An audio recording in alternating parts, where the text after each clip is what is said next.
Hey everyone, how's it going? Matt Jarbo here with another episode of Total Running Time. This is a special episode. I just got home from seeing Rango, and I wanted to review it for you guys. Seeing that it is the #1 movie in America at the moment, it did very well over the weekend with a 38 million opening box office total, which isn't bad. Animated film, first big film of the year, so to speak. First weekend of March usually indicates something big. Like last year, it was Alice in Wonderland, which did quite well. A year before that, it was Watchmen. And then, of course, we have like 300, I think, 2 years prior. Yeah, so they make these new movies now, first weekend of March, and that's just, the way, it's a way to kick off, I think, the spring season. So I think as the way Hollywood migrates, eventually we'll see one big release every week or something like that. But this weekend alone, The Adjustment Bureau, Take Me Home Tonight, Beastly, and this one came out. So there's so you have your choices, but ultimately this is the best one. So yeah, I decided to go out and see this movie today, and I've been looking forward to it because the trailer always looked really cool. I mean, it was very well orchestrated, and it just looked very beautifully shot. And of course, it's directed by Gore Verbinksi, of course, who did, The Ring and the Pirates of the Caribbean trilogy. It's got Johnny Depp, Isla Fisher, Abigail Breslin, Alfred Molina, Bill Nighy, Harry Dean Stanton, Ray Winstone, and Timothy Olyphant. The music was done by Hans Zimmer, who did a great job. The story was by Gore Verbinski, Graham King, and John B. Carls. It was written by John Logan. And it's... actually, wow, had a staggering budget of $135 million, which I'm surprised. Animated films cost so much money now.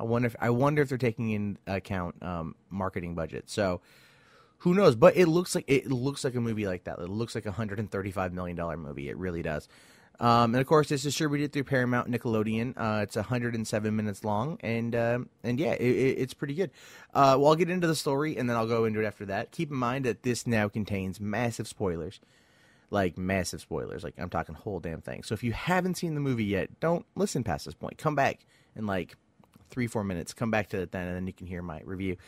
Or see it and come back and listen to it again. I appreciate that too. So, here we go. An unnamed pet chameleon becomes accidentally stranded in the Nevada desert. After meeting an armadillo who was seeking the mystical spirit of the West, he narrowly avoids being eaten by a hawk. The next day, after having a surreal nightmare, he meets Lizard Beans, a rancher's daughter, who takes him to Dirt, a tiny Old West town populated by desert animals. While Beans discovers that the water reserves stored in a water cooler bottle in the bank are dangerously low, the chameleon, using bravado and acting skills to fit in, presents himself as Rango, a tough drifter. He quickly runs afoul of the outlaw Bad Bill and narrowly avoids a shootout when the hawk returns, scaring Bill and his partners off. A panicky Rango is chased by the hungry hawk until, pure luck, he kills the predator by crushing it under the water tower he accidentally caused to collapse. In response, Mayor Tortoise John appoints Rango the new sheriff.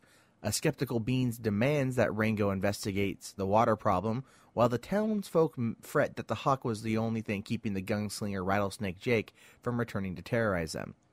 That night, Rango inadvertently gives some mole robbers the location of the bank and tools to get into the vault.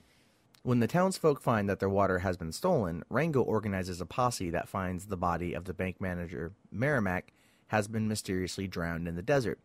They eventually track down the robbers in their mountain hideout, looking for their leader, Balthazar, only to reveal that his clan of moles, prairie dogs, and others greatly outnumber them. Nabbing the covered wagon water bottle, the posse flees, chased in a large ground and air fight before discovering the bottle is empty. Despite the robbers professing that they had discovered it empty, the posse takes them back to town for trial, perplexed as to who stole the water.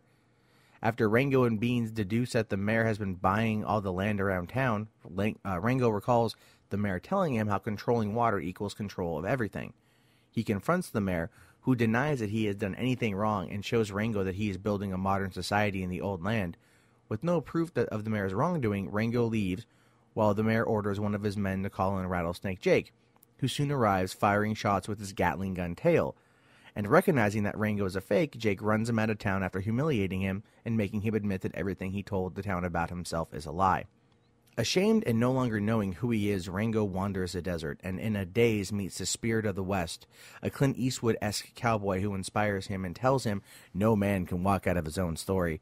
With the aid of the armadillo and a mystical moving cacti, Rango learns the source of the dirt's water is Vegas, and that someone has shut off the valve on the water line. Realizing that the mayor's hand in this, Rango recruits the Hill Clan to his plan. Returning to town, he calls out Jake for a duel, a diversion so that the hill folk and the cacti can flood the town with water, sending Jake into the air. The mayor, however, threatens Bean's life and Rango surrenders. The two are put in the water tank to drown, but while the mayor prepares to shoot Jake using Rango's gun, the mayor doesn't know that Rango has already removed its only bullet, and the trap pair use it to break the tank, flooding the room and taking out the mayor and his men. An enraged Jake, after saluting Rango as a worthy opponent, nabs the helpless mayor and departs with his victim as the town embraces Rango for cleaning up dirt. The end. I really enjoyed Rango. I thought it was a very dark film. Actually, this is not a kids film. Even though it's put out through like Nickelodeon and it's rated PG, it's not a children's film. So like it's got a lot of dark themes. They talk about killing people like constantly. This is an animated Western. This is not like a tribute to a Western. This is a Western. Yeah, I mean it's like a Western in modern time to an extent because you see, like he finds this town in the middle of the Mojave Desert and things like that. And it's not for kids. But it's really good. It will keep adults more on the edge of their seat than it will for kids. Visually, it's stunning. The lighting is simply amazing. The character design is great. I know that like all the actors did mocap for their characters, so that's why they look so real and they have the real facial animations. Johnny Depp did a great job as usual. He played the character of Rango, who was always asking the question, like, who am I? What do I, what do I do? Because in the beginning of the movie, he's a chameleon. He's in a tank. He's an actor. He's acting with whatever he has in his little tank. And then you find out that he's in a car. And then the car is in the desert, and the car swerves to avoid hitting the armadillo. And as a result, he flies out the back of the car, which apparently doesn't have a back window. And he lands in the desert, and he doesn't know where he is. And so the armadillo says we need to find, the spirit of the West, and says every man has a journey and things like that. So Rango goes off in search of his destiny, so to speak, and he ends up getting in this cool adventure. But he doesn't know anything about himself, really, so he just kind of makes it up. Because there's a line in there when he gets to the bar, and they're like, "Who are you, stranger?" And he just kind of like looks in the mirror, and he's like, "Who am I? I can be anyone." And to me, that was like, well, yeah, any new situation, you can be anyone you want. You can use the opportunity to change yourself, change your surroundings, for the better or for worse. And he kind of just goes along with it, and then people react to it, and because he's desperately seeking attention and acceptance, he keeps embellishing. And then, of course, through the, he just keeps getting lucky. Like the whole hawk thing and everything. It's great because the film is narrated by the group of mariachi owls, which I thought were pretty good. And it had like the characters were all great. Like the doc, who's like the one-eared bunny. You have the Indian crow.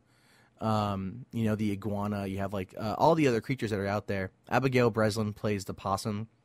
And she's kind of like, her character wasn't very good. They kind of made her this big thing on the posters, this Priscilla, and she's got some good moments, but you see most of them in the trailer. So, she was okay. I thought that the Isla Fisher did a good job as Beans. And then I liked Ray Winstone as Bad Bill. He doesn't have a big part, but it's Winstone.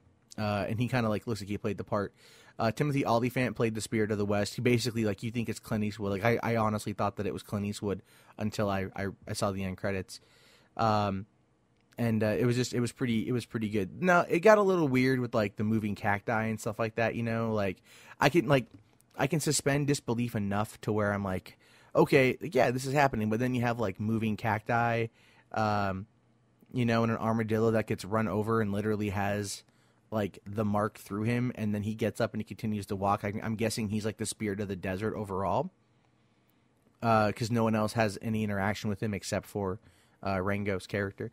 So yeah, it's like that. But like I said, the film is very dark. It's not for small children. It's not scary dark, but it's just dark themed and everything. And it's definitely one that I'm buying on Blu-ray when it comes out because it's visually just so stunning, just amazing. So I recommend it. I really do recommend this movie. I think this was the best film that came out this week. I have not seen the other ones yet because, frankly, I don't care. well, I want to see Take Me Home Tonight, but it doesn't matter. But anyway, okay. So I'm sorry, I'm kind of rambling here. Anyway, check out Rango. See it. If you've seen it, talk about it on $2 Theater.